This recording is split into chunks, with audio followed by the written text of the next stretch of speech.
बिस्मिल्लाहिर्रहमानिर्रहीम अल्हम्दुलिल्लाहि रब्बिल आलमीन व सल्लल्लाहु अला मुहम्मद व आलिहि ताहिरीन व लअनतुल्लाहि अला आदाइहिम अजमईन इला क़यामि यौमिद्दीन व क़ाला अल्लाहु तआला व हुवा अस्दक़ुल क़ाइलीन इन्नल्लाहा ला युग़य्यिरु मा बिक़ौमिन हत्ता युग़य्यिरु मा बिअनफुसिहिम। खुदावंद तबारक व तआला किसी कौम के भी हालात को नहीं बदलता जब तक वो खुद अपने हालात को नहीं बदलते। इस वक्त तमाम दुनिया में और ख़ुसूसन पाकिस्तान में मज़हब हक़ अहले बैत अलैहिस्सलाम के ख़िलाफ़ मुख्तलिफ़ साजिशें चल रही हैं। अल्हम्दुलिल्लाह इन्हीं साजिशों के दौरान और इन्हीं मुश्किलात के दरमियान मज़हब हक़ अहले बैत से बहुत बड़ी तादाद दुनिया में आशना हुई और पाकिस्तान में भी आशना हो रही है। और इन सब कामों के लिए जो हम सब पर लाजिम है वो ये कि किसी भी लहजा अपने आप को अंडर एस्टिमेट ना करें, अपने आप को कम ना समझें। जब काम खुदावंद तबारक व तआला के लिए और रसूलुल्लाह सल्लल्लाहु अलैहि वसल्लम के लिए और अहले बैत अलैहिस्सलाम के लिए करना है तो जिस वक्त इंसान ये नियत करे तो यही नियत काफ़ी है उसके काम की कदर व मंजिलत के लिए। लिहाजा हम खुदावंद तबारक व तआला पर तवक्कुल करें और जो शख्स जितना काम कर सके उतना काम करे। अलबत्ता ये जान ले कि जिसके पास जितनी ज़्यादा सलाहियत हो, चाहे अक़ली एतबार से, चाहे किसी और टेक्निकल एतबार से, चाहे बोलने या लिखने के एतबार से, उसकी ज़िम्मेदारी उतनी ही ज़्यादा है। खुसूसन इस पर सोशल मीडिया के ज़रिए से बहुत सारे अपने हुकूक को भी डिस्कस किया जा सकता है और अपने ऊपर लगने वाली तोहमतों का भी इनकार किया जा सकता है, उनका जवाब भी दिया जा सकता है और दुश्मनाने खुदा, रसूल और अहले बैत अलैहिस्सलाम के चेहरे पर जो नकाबें पड़ी हुई हैं उन नकाबों को भी हटाया जा सकता है। जैसा कि आपके इल्म में है कि इस वक्त पाकिस्तान में मुश्तरका कैरिकुलम या कोर्स के उन्वान से एक सिलसिला चल रहा था कि जिसमें उलमाए अहले बैत अलैहिस्सलाम ने भी शिरकत की, लेकिन उनकी बातों को इतनी अहमियत नहीं दी गई और जो कैरिकुलम तैयार किया गया उसमें कोशिश की गई कि अहले बैत अलैहिस्सलाम के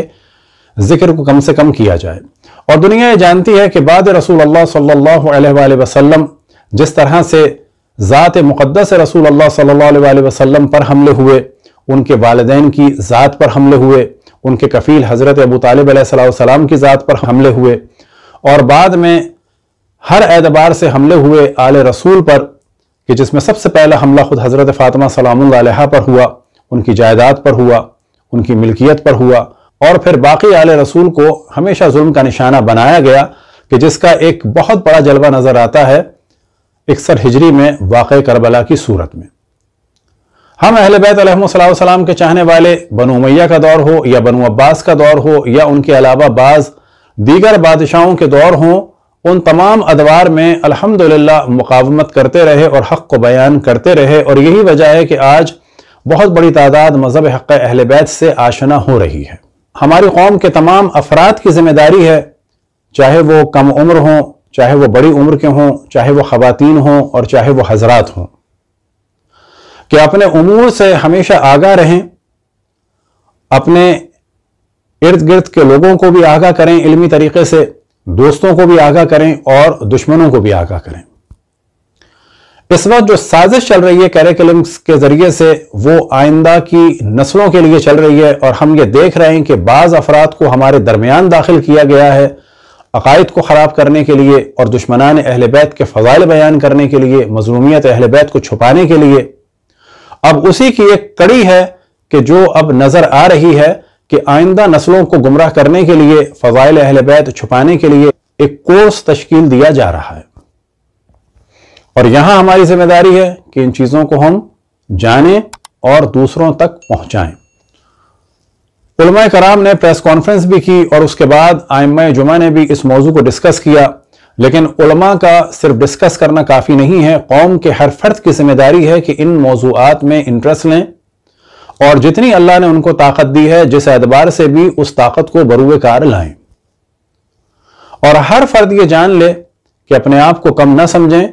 और ये सोच के काम करें कि उन पर काम करना वाजिब है, उन पर काम करना लाजिम है, उनकी जिम्मेदारी है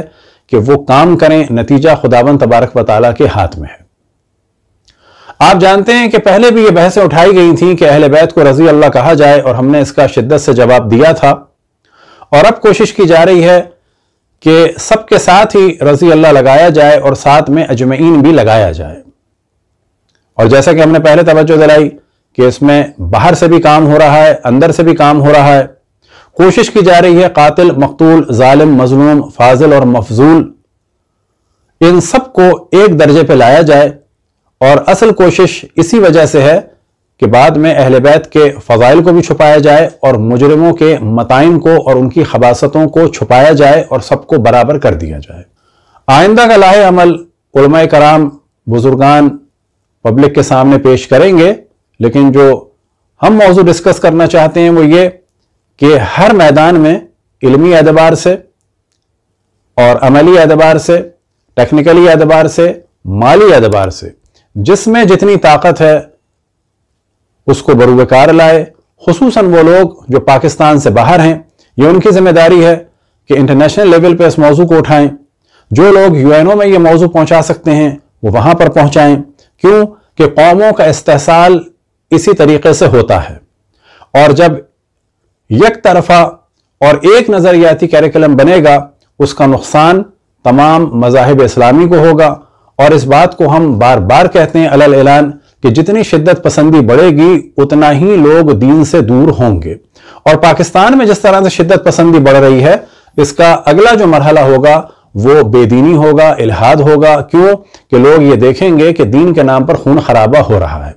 اور جس قسم کے اساتذہ اپوائنٹ کیے جا رہے ہیں، خصوصاً دیوبندی اساتذہ، تو ان کے کلپ آپ دیکھ سکتے ہیں سوشل میڈیا پہ کہ بچوں کی تربیت وہ کس طرح سے کر رہے ہیں، کس طرح سے بچوں کو اکسا رہے ہیں۔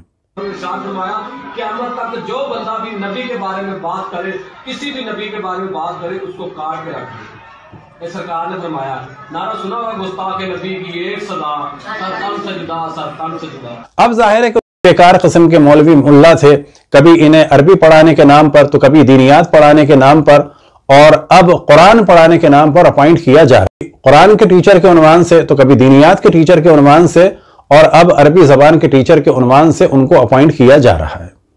یہ ذمہ داری تمام پاکستانیوں کی ہے کہ پاکستان سے شدت پسندی کو ختم کریں، جتنے بھی ادیان ہیں، جتنے بھی مذاہب ہیں، ان سب کا احترام ہو۔ دعا ہے کہ خداوند تبارک و تعالی پاکستانی حکومت، افواج اور دیگر اداروں کو سوچنے سمجھنے کی توفیق عطا فرمائے۔ وصلی اللہ علی محمد وآلہ الطاہرین۔